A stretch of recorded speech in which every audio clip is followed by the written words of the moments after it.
Hello students, अभी हम लोग 2 डायमेंशनल कोऑर्डिनेट ज्योमेट्री का स्टडी कर रहे हैं, यानी द्विविमीय नियामक ज्यामिति हम लोग पढ़ रहे हैं। और द्विविमीय नियामक ज्यामिति में हम लोग स्ट्रेट लाइन का स्टडी कर रहे हैं और प्रीवियस सेशन जो है वो स्ट्रेट लाइन से कनेक्टेड है। प्रीवियस सेशन में हमने स्लोप को डिस्कशन किया, हमने सिर्फ फॉर्मूला यानी स्लोप इंटरसेप्ट फॉर्म देखा, उसका दोनों वेराइटी को हमने डिस्कस किया, प्रूफ किया। और इस सेशन में हम लोग क्या करेंगे कि जब हमने प्रीवियस सेशन को डिस्कस किया उसमें हम लोगों ने ये देखा था कि equation of a line find करने के डिफरेंट वेज हैं, डिफरेंट तरीके। तो अभी हम लोग क्या करेंगे कि एक के दूसरे फॉर्म का स्टडी करेंगे जिसका नाम है PSF। क्या नाम है इसका? PSF।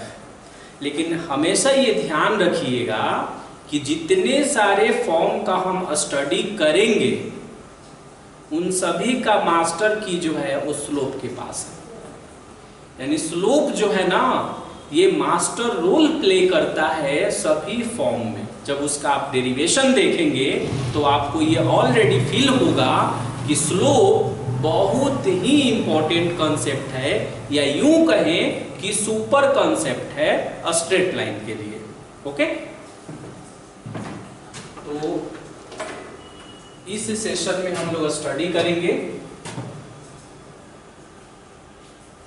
हम लोग पढ़ रहे हैं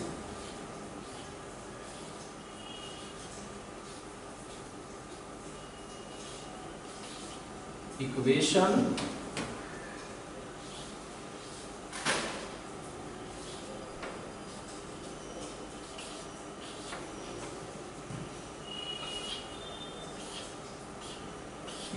ऑफ अ लाइन पढ़ रहे हैं। और उस इक्वेशन ऑफ अ लाइन में हम लोग क्या स्टडी कर रहे हैं? तो हम लोग स्टडी कर रहे हैं PS और F। क्या लिखा हमने? PSF। अब इसका फुल फॉर्म क्या है? तो इसे हम बोलते हैं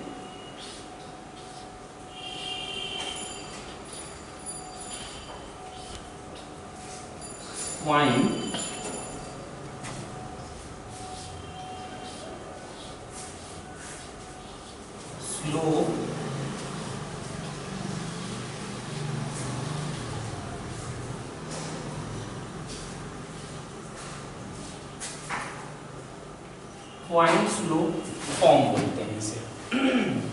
इसके नाम से मालूम चलता है कि इसमें पॉइंट गिवन रहेगा और उस लाइन का स्लोप दिया रहेगा।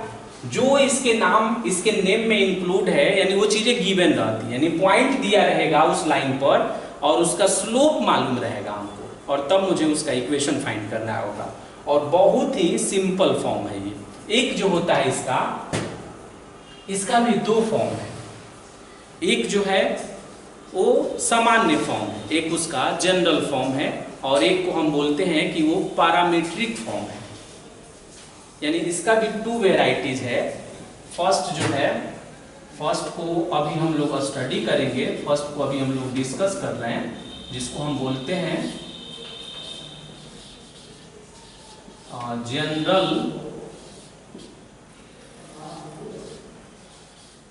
General form. क्या बोलते हैं हम उसको? जनरल फॉर्म बोलते हैं। और एक और हम लोग पढ़ेंगे इसी सेशन में, उसे हम लोग बोलते हैं पैरामीट्रिक फॉर्म।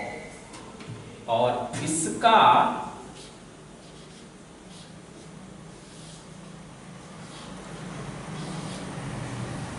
इक्वेशन होता है, इसका इक्वेशन जब हम लोग पढ़ेंगे तो ऐसे आएगा y minus y1 is equal to m into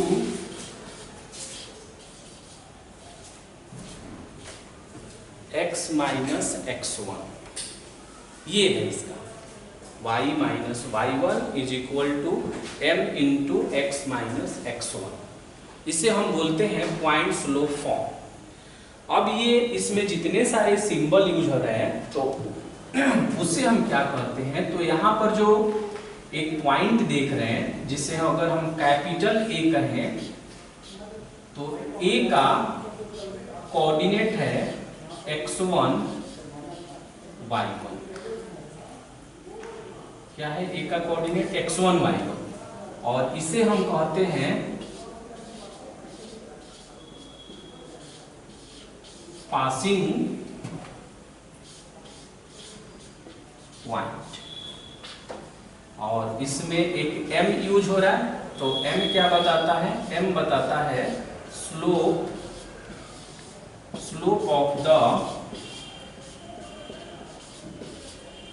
of the line को इंडिकेट करता है। और इसी फॉर्मूले को हम लोगों को डेराइव करना है कि y minus y one is equal to m into x minus x one. अब कहेंगे कि x और y के बारे में नहीं बताया कि x और y क्या है, तो प्रीवियस सेशन में ही हमने डिस्कस किया था कि x, y जो है हर लाइन पर एक मास्टर पॉइंट होगा और उस मास्टर पॉइंट का कोऑर्डिनेट होगा x, y। ऐसा हम एज्यूम कर रहे हैं, ये मैंडेटरी नहीं है, बट हमारे इंडिया में ये कल्चर है कि हम इक्वेशन जनरली x और y में फॉर्म करते हैं। तो ये सिचुएशन है।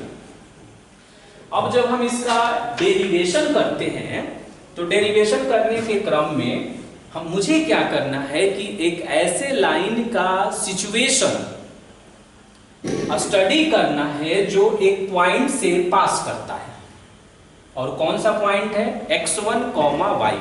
तो एज अ यूजुअल जब हम इसे डेराइव करेंगे, इसको हमको डेरिवेशन करना है कि ये रिजल्ट हमने कैसे प्राप्त किया, तो हम क्या करेंगे पहले कि x एक्सिस और y एक्सिस को हम क्या करेंगे, ड्रा कर लेंगे। ओके, इस तरह से सिचुएशन है। और फिर हमने क्या किया कि एक लाइन ऐसे ही हमने एट रैंडम ड्रा कर दिया, ये एक लाइन है। और इस लाइन का खूबी क्या क्या है, फीचर क्या क्या है, तो ये लाइन एक पॉइंट से पास कर रहा है और जिस पॉइंट से ये पास कर रहा है उसको हम कैपिटल A से डिनोट किया हमने और उसका कोऑर्डिनेट है x1, y1। और इसका स्लोप जो है m, तो स्लोप तो तब निकलेगा जब उसका इंक्लाइनेशन मालूम होगा। x एक्सिस के साथ इंक्लाइनेशन का मतलब हम झुकाव बोलते हैं, इंक्लाइनेशन मालूम होगा x एक्सिस के साथ इन एंटी क्लॉकवाइज डायरेक्शन। यानी यूं कहें कि यहाँ पर इस लाइन का स्लोप जो है इसे हम m से डिनोट किए और m जो है ये किसके इक्वल है, tan थीटा के इक्वल है। ओके, तो हमने ये बताया कि किसी भी फॉर्मूले को जब हम प्रूफ करते हैं, इसे प्रूफ करने के बहुत सारे तरीके हैं, डिफरेंट राइटर डिफरेंट तरीके से इसे डेराइव करते हैं, बट उसी में से एक हम भी एक ऐसे मेथड को यूज करेंगे जो बहुत ही सिंपल है। ये सोचना कि P कहां से आया, तो P उस लाइन पर एक मास्टर पॉइंट है, उसका रहना नितांत आवश्यक है, बिना उसके इक्वेशन फॉर्म हो ही नहीं सकता है। इसीलिए आप देख रहे होंगे कि जब हम सिर्फ पढ़ रहे थे तो उस पर भी एक मास्टर पॉइंट है, जितने सारे इसके फॉर्म पढ़ेंगे सभी पर एक मास्टर पॉइंट रहेगा। ओके, जब इन सारी चीजों को हम जान जाते हैं तो हम क्या करते हैं, इसका स्लोप निकालते हैं। Slope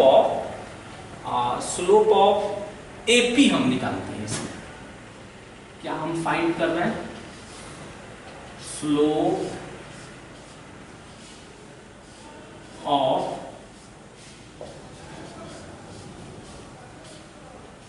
AP। और स्लोप कैसे निकालते हैं हम, अगर दो पॉइंट मालूम रहे तो स्लोप निकालने का क्राइटेरिया क्या यूज करते हैं, तो स्लोप निकालने का क्राइटेरिया हम यूज करते हैं difference of y coordinate upon difference of x coordinate. तो हम ऐसे यूज कर रहे हैं, स्लोप ऑफ AP निकाल रहे हैं तो y माइनस y1, दोनों के y कोऑर्डिनेट को सब्ट्रैक्ट कर दिए अपॉन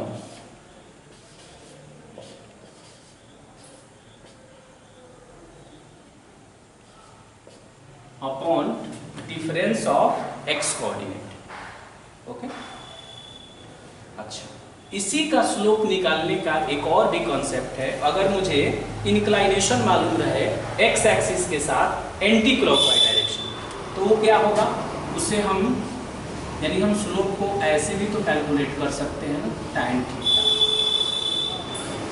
थीटा क्या है, एक्स एक्सिस के साथ एंटी क्लॉकवाइज डायरेक्शन में बनाया गया एंगल है।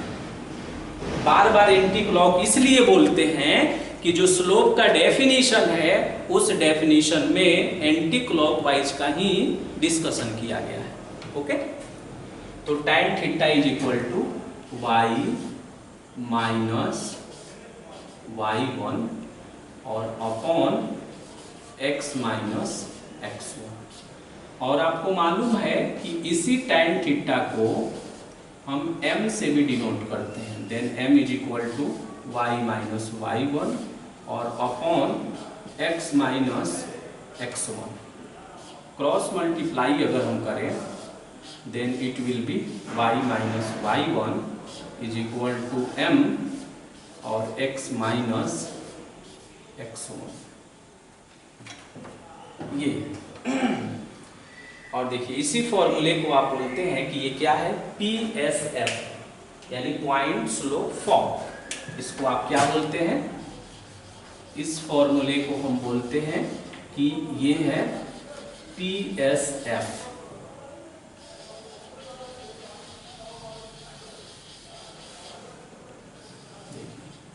कितना सिंपल है। इसका नाम PSF यानी पॉइंट स्लोप फॉर्म इसलिए है कि ये लाइन एक बिंदु से गुजरती है जिसका कोऑर्डिनेट है x1 y1, इसीलिए इसमें पॉइंट यूज हुआ है। फिर है स्लोप यानी इस लाइन का स्लोप मालूम है, तो इस लाइन का स्लोप कितना है, m। और स्लोप तब मालूम होगा जब उसका x एक्सिस के साथ इंक्लाइनेशन मालूम चलेगा। और भी तरीके हैं बट ये भी एक तरीका है जो इसका क्लासिकल डेफिनेशन था स्लोप का। ओके, तो इस फॉर्मूले को जो हमने यहाँ पर हाईलाइट किया था इसको हमने डेराइव कर दिया। ये इसका जनरल फॉर्म कहलाता है। इसका यूज तब हम करेंगे जब मुझे स्लोप मालूम चल जाएगा और उस लाइन पर एक ऐसा पॉइंट होगा जिसका कोऑर्डिनेट मुझे मालूम रहेगा, यानी ये आपको गिवन रहता है, ये x1 y1, और किसी तरीके से उसका स्लोप मालूम चल जाए तो ये फॉर्मूला हम यूज कर सकते हैं।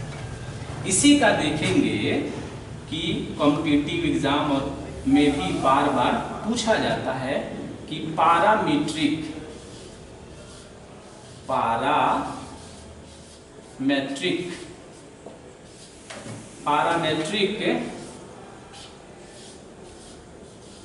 Form of PSF, parametric form of PSF यानी पॉइंट स्लोप फॉर्म का ही हम क्या करेंगे, पैरामीट्रिक पार्ट उसका स्टडी करेंगे। पैरामीट्रिक अब है कि पैरामीट्रिक फॉर्म कहते किसको है। ओके, क्या पैरामीट्रिक फॉर्म किसे कहते हैं हम इसमें इसे पहले समझने की जरूरत है, और ये बहुत ही इंपॉर्टेंट है। कॉम्पिटिटिव एग्जाम में इससे रिलेटेड क्वेश्चन जनरली पूछी जाती है। तो ये जो पैरामीट्रिक वर्ड देख रहे हैं, जैसे यहाँ पर P एक मास्टर पॉइंट है, उसका कोऑर्डिनेट क्या है x, y, तो यहाँ पर एक और एंट्री होता है मास्टर पॉइंट का, और वो होता है उसमें थीटा। एक और मास्टर एलिमेंट इसमें एंट्री करता है जिसका नाम होता है थीटा। ऐसे पैरामीट्रिक का मतलब होता है कि जब x और y का वैल्यू किसी थर्ड वेरिएबल के फॉर्म में अरेंज कर देते हैं, व्यवस्थित कर देते हैं, तो उस फॉर्म को हम बोलते हैं पैरामीट्रिक फॉर्म। कैसे, उसे देखते हैं। हमने ये पढ़ा, क्या पढ़ा, हम लोगों ने स्टडी किया कि y minus y1 is equal to m into x minus x1, ये PSF फॉर्मूला है। और m को ही हम क्या कहते हैं, tan थीटा कहते हैं। तो ये हो जाएगा y माइनस y1 और m हो गया आपका tan थीटा, तो हमने यहाँ लिख दिया tan थीटा, और ये हो गया आपका x माइनस x1। अब क्या किया हमने इसे कि y माइनस y1 है, तो tan को हम साइन और कॉस में भी चेंज कर सकते हैं। तो tan को हमने क्या किया, हमने लिखा कि साइन थीटा और अपॉन कॉस थीटा हमने लिख दिया, और यहाँ x माइनस x1 अपने पोजीशन पर है। अब हमने क्या किया कि इसे और सिंप्लीफाई किया हमने, और सिंप्लीफाई करके ये जो साइन थीटा देख रहे हैं इसे हमने LHS में ट्रांसफर किया। देन आप बताइए ये कैसा बनेगा। तब ये बनेगा y माइनस y1 और अपॉन में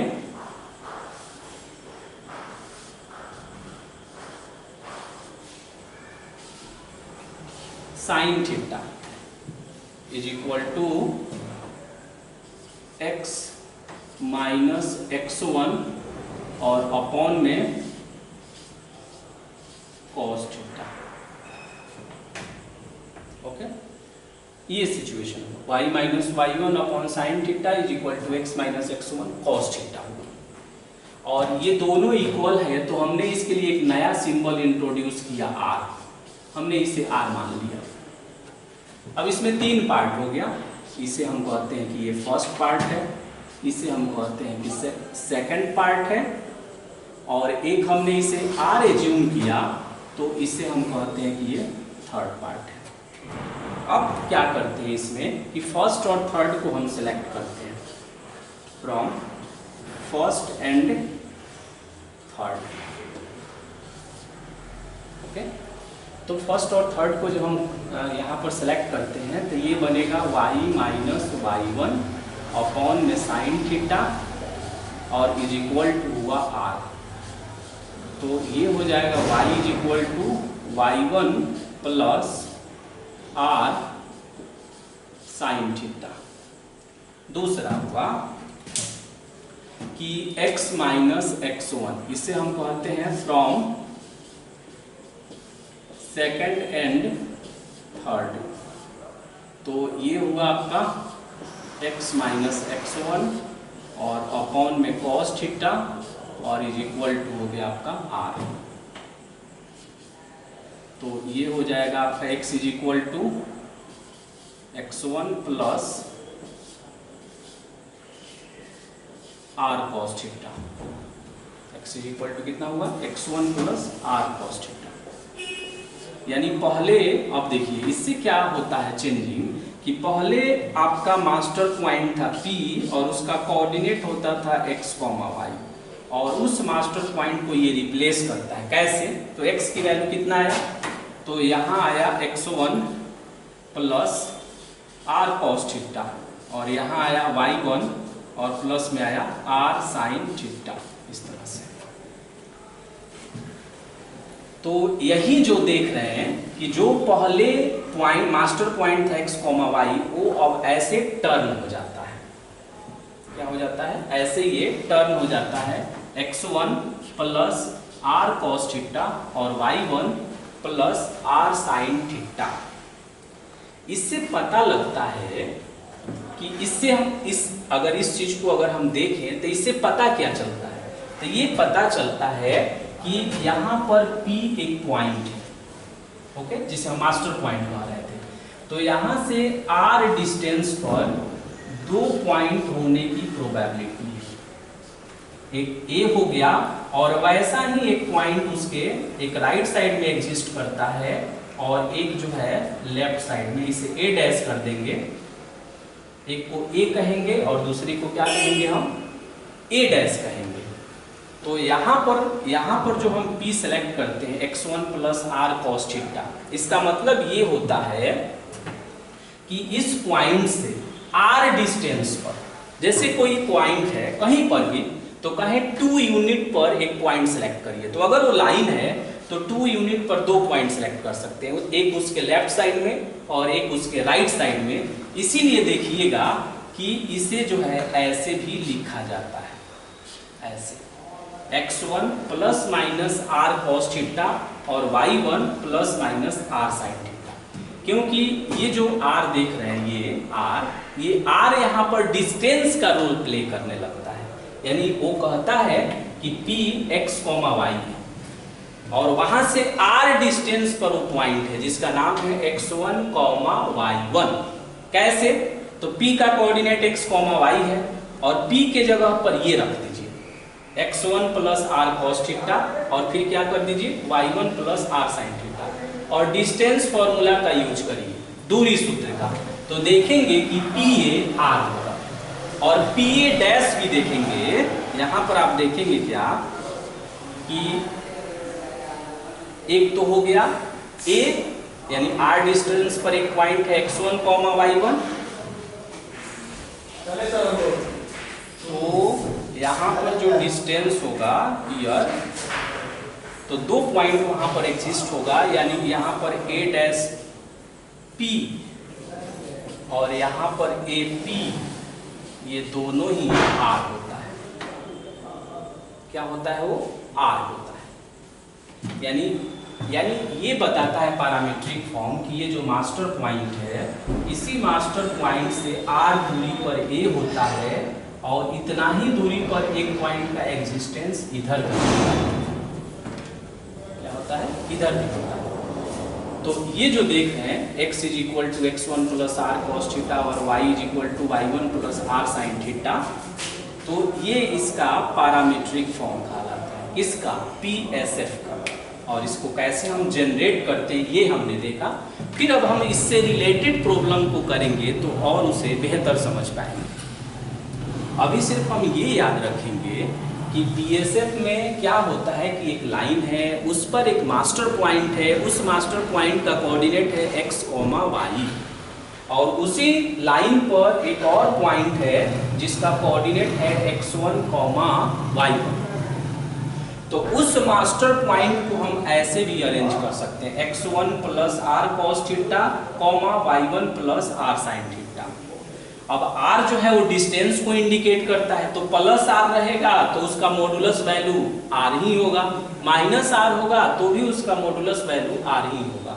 तो हमने यहाँ पर क्या किया? प्लस माइनस लगाया। प्लस माइनस लगाने का पर्पस ये है कि P से R दूरी पर दो बिंदु प्राप्त होते हैं। कहें कि 5 यूनिट की दूरी पर, 5 यूनिट के डिस्टेंस पर, जैसे देखिए ऐसे मेन बात क्या है कि ये x एक्सिस y एक्सिस है। x एक्सिस पर एक पॉइंट है, मान लीजिए A20, ओके। हम पूछेंगे कि 5 यूनिट के डिस्टेंस पर, एक 5 यूनिट के डिस्टेंस पर जो पॉइंट है उसे निकालिए। तो ये 20 है, तो 5 यूनिट के डिस्टेंस पर जो पॉइंट होगा उसका कोऑर्डिनेट होगा, इसको हम P कहते हैं। तो 5 यूनिट के डिस्टेंस पर जो पॉइंट होगा उसका कोऑर्डिनेट होगा 7,0। और वहीं फिर 5 यूनिट के डिस्टेंस पर अगर हम कहें तो और भी पॉइंट हो सकता है, एक इस साइड में भी हो सकता है और इसको हमने कह दिया डैश और ये होगा -7,0। तो इन दोनों बातों को जानने का जो वे है ये पैरामीट्रिक बताता है। यानी कोई भी पॉइंट है तो हम कहेंगे 5 यूनिट के डिस्टेंस पर बैठ जाइए।